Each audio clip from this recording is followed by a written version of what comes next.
dia, galera! Bem-vindos ao Loop Matinal dessa quarta-feira, dia 27 de janeiro, com as notícias mais relevantes sobre o mundo da tecnologia. Quem fala aqui é o Marcos Mendes, e hoje no seu Loop Matinal do Loop Infinito vou falar do recorde dos resultados financeiros da Apple no primeiro trimestre fiscal de 2016, integração bacana entre o Periscope e a GoPro, atualização do tvOS para todos os usuários da Apple TV, betas de todos os sistemas operacionais da Apple para desenvolvedores, primeiras imagens do teclado Wordflow da Microsoft rodando no iOS, relatório mostrando que o Instagram vem abusando bastante das propagandas, Twitter parando de mostrar propagandas para usuários importantes e a nova contratação do Twitter depois das demissões em massa dos últimos dias. Vamos lá! No episódio de ontem, eu comentei aqui que o Twitter ia anunciar em breve a nova diretora de mídia e que o Recode tinha dito que algumas fontes estavam falando para eles que seria uma executiva importante de uma grande empresa ligada à tecnologia. Pois bem, ontem à tarde eles fizeram esse anúncio e a pessoa contratada foi a Leslie Berland, que trabalhou por muito tempo na American Express, liderando todas as equipes de publicidade, marketing e parcerias digitais. Quem fez o anúncio foi o Jack Dorsey, que usou, claro, o Twitter para contar essa notícia para todo mundo, no que acabou sendo a primeira notícia positiva relacionada ao Twitter em semanas. Ainda sobre o Twitter, ontem o pessoal do Recode divulgou a informação de que a empresa parou de mostrar anúncios e tweets promovidos para usuários que têm alto valor para eles, para ver se essas pessoas passam a usar a rede com maior frequência. A expectativa do Twitter é que essas pessoas tweetem cada vez mais para impulsionar o engajamento com todos os usuários normais que seguem essas contas. Segundo o Recode, essa experiência começou em setembro, logo que o Jack Dorsey voltou para a empresa, e a decisão não é só para gente famosa, tipo ator de cinema ou alguma cantora pop. A escolha é feita levando em conta vários fatores, como por exemplo o volume e o alcance dos tweets desses usuários. Quanto mais pessoas um usuário atingir com um tweet, maior é a chance dele conseguir usar o Twitter sem ter que ver anúncios.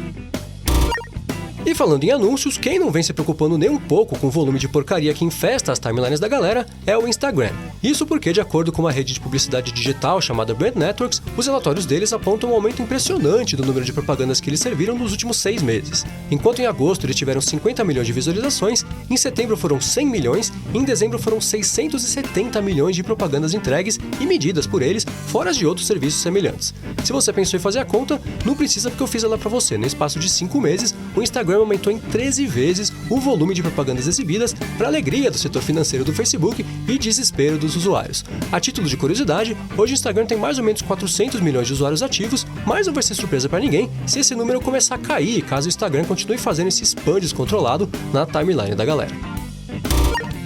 Dia desses eu comentei aqui que a Microsoft estava recrutando usuários para testarem o teclado Wordflow que eles querem lançar para iOS. E com o início dos testes começaram a aparecer as primeiras imagens de como esse teclado vai funcionar nos iPhones da galera.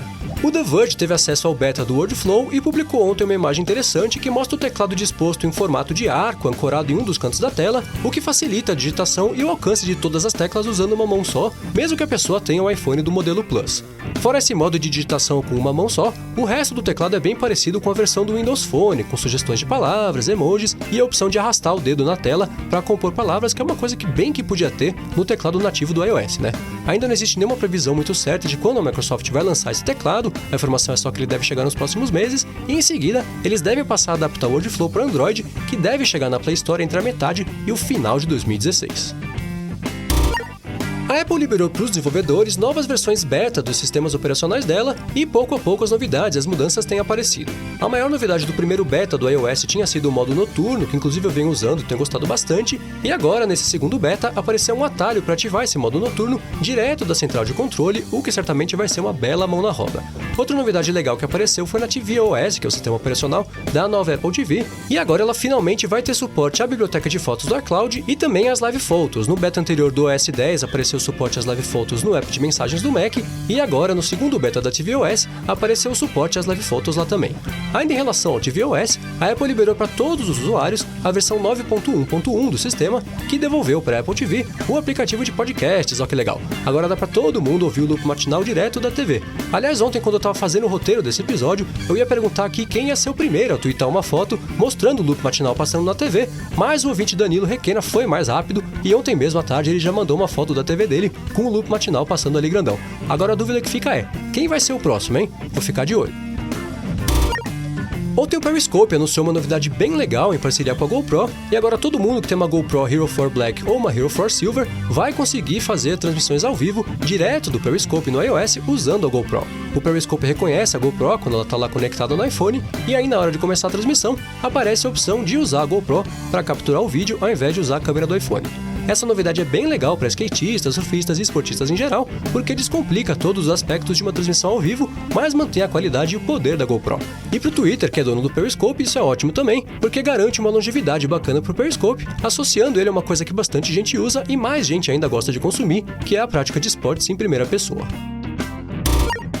E por último, ontem no finalzinho do dia, a Apple divulgou o relatório financeiro do primeiro trimestre fiscal de 2016, e esse foi o melhor trimestre da história da Apple. Ela faturou 75,9 bilhões de dólares, ou seja, 1 bilhão e 300 milhões de dólares a mais do que o recorde anterior, que era do primeiro trimestre fiscal do ano passado. O lucro líquido ficou em 18 bilhões e 400 milhões de dólares e superou por pouco os 18 bilhões desse mesmo período do ano passado. Outro recorde que foi quebrado foi o número de iPhones vendidos, foram 74,8 milhões de unidades contra 74,5 milhões no mesmo período anterior. Já os Macs tiveram uma queda, com 5,3 milhões de unidades vendidas versus 5,5 milhões no primeiro trimestre fiscal de 2015. Uma queda que surpreendeu bastante foi a do número de iPads vendidos, foram 16,1 milhões de unidades, o que representou 5,3 milhões a menos em relação ao mesmo período do ano passado. Muita gente esperava que o lançamento do iPad Pro pudesse reverter essa queda que vem acontecendo desde 2014, mas não foi dessa vez. Mesmo com o lançamento do iPad Pro, a Apple segue vendendo cada vez menos tablets. Com esses resultados, é muito provável que as ações da Apple caiam hoje ao longo do dia e também ao longo das próximas semanas, né? Essencialmente, a cada divulgação de resultados, a Apple fica mais perto de reportar o primeiro declínio de vendas em muito tempo, porque com tantos e tantos milhões de usuários comprando produtos dela, uma hora eles devem atingir algum teto e aí as vendas devem começar a desacelerar. Como acionista vive de futuro e geralmente se apavora a troco de nada, é bem possível que as ações da Apple continuem em queda, seguindo a tendência que vem se consolidando desde o ano passado, justamente por conta desse medo de que uma hora as vendas da Apple devem desacelerar.